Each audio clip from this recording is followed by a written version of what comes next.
সিলেটে প্রদর্শিত হলো মুক্তিযুদ্ধের গল্প নিয়ে নির্মিত চলচ্চিত্র সংগ্রাম। বাংলাদেশি বংশোদ্ভূত ব্রিটিশ পরিচালক মনসুর আলীর চিত্রনাট্য পরিচালনা ও প্রযোজনায় এই ছবিতে অভিনয় করেছেন হলিউড, বলিউড ও বাংলাদেশের অভিনেতা অভিনেত্রীরা। ছবিটির বেশিরভাগ চিত্র ধারণ করা হয়েছে সিলেটে। অভিনয় করেছেন সিলেটের বেশ কয়েকজন অভিনেতা অভিনেত্রী।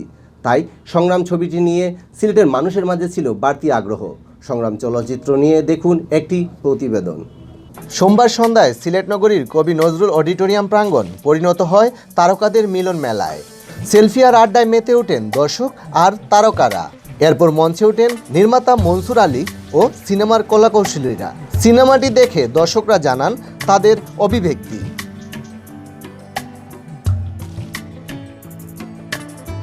এই ধরনের যে ছবিগুলো আসবে এগুলা এই জন্মের যারা এইগুলা সবাই জানে না, মুক্তিযুদ্ধ বা এই কি ঘটনাটা পাকিস্তানিরা করছিল এটা সম্বন্ধে এই জন্মের এরা কেউই বুঝতে পারে না।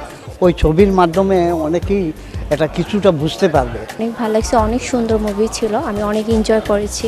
আর ডায়লগগুলো অনেক ভালো ছিল, যেটা এক্সপ্লেন করার মতো না। অনেক ভালো লাগছে। ফিল্মটা খুবই ভালো লাগছে। ইতিহাস মানে আবার রিপিট হয়েছে, মানে সবাই কিছু জানানি হয়েছে, দেখানি হয়েছে গিয়া। আর সে সময় আমার বয়স ছোটো আছিল, আমার সংগ্রাম আমার মনে হয়। সো এটা আমার লাগে খুব ইম্পর্টেন্ট অ্যান্ড খুব ভালো একটা মানে খুব একটা পার্সোনাল ফিলিং বুঝছেন গিয়া। But film is very very good. Mansur ভাই যে ফিল্ম বানাইছেন ফ্যান্টাস্টিক, অ্যাক্টিং ইজ গ্রেট। বিদেশে থেকেও যে দেশের প্রতি যে একটা ভালোবাসা থাকে, ভালোবাসা থেকে যে আমাদের যে সার্বভৌমত্বটা কীভাবে এসেছে, উনি এসে জিনিসটাকে ফুটিয়ে তুলেছেন ওনার ছবির মাধ্যমে।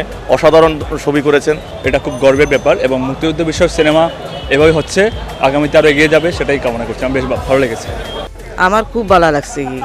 এরকম একটি চলচ্চিত্রে অভিনয় করার অনেক দিনের ইচ্ছে ছিল বলে জানান অভিনেত্রী রুহি। আসলে আমি চেয়েছিলাম যে কোনো একটা আমাদের ঐতিহাসিক কোনো একটা বিষয়বস্তু নিয়ে আমি ছবি করতে চাই। তো সেক্ষেত্রে এটা যেহেতু মুক্তিযুদ্ধ এবং আমাদের ইতিহাস নিয়ে ছিল, সো আমার জন্য এটা খুবই স্পেশাল ছিল। এই যে দেখেন এখনই ছবিটা আমি 2012-এ আমি শুটিং করেছি, 2014-এ এটা রিলিজ হয়েছে।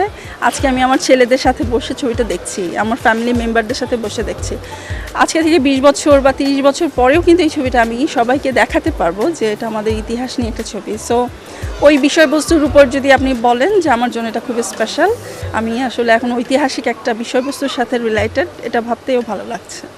করিম চরিত্রে অভিনয় করে গর্ববোধ করছেন অভিনেতা আমান। তো এই ধরনের একটা চরিত্র বা এই করিম চরিত্রটা, যেটা আমাদের প্রতিটি সংগ্রামী মানুষ, প্রতিটি মুক্তিযোদ্ধা যারা প্রত্যক্ষ পরোক্ষভাবে মুক্তিযুদ্ধটা করেছে, তো সবাইকে একসাথে প্রতিনিধিত্ব করা এটা যে কোনো শিল্পীর জন্য একটা বড় প্রাপ্তি। তো আমার জন্য আমার জীবনের শ্রেষ্ঠ ছবি ছিল সংগ্রাম, এই জন্য মনসুর ভাইকে ধন্যবাদ।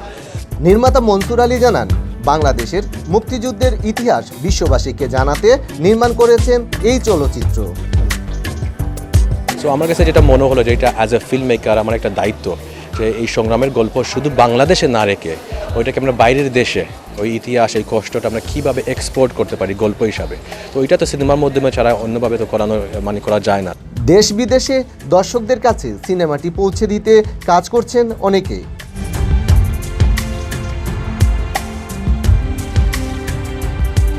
ফিল্ম আমরা ডিফারেন্ট ইউনিভার্সিটিত গিয়া ও ফিল্মৰ সাবজেক্টৰ কথাত আমরা মাততাম স্টুডেন্টের লগে, মানে তাঁর পরিচয় কিতা।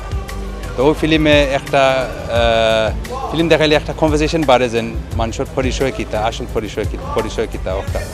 তো ওটা হলো আমরা রোল। সুহাগ জাদু, বাংলা ভিউ টিভি, সিলেট।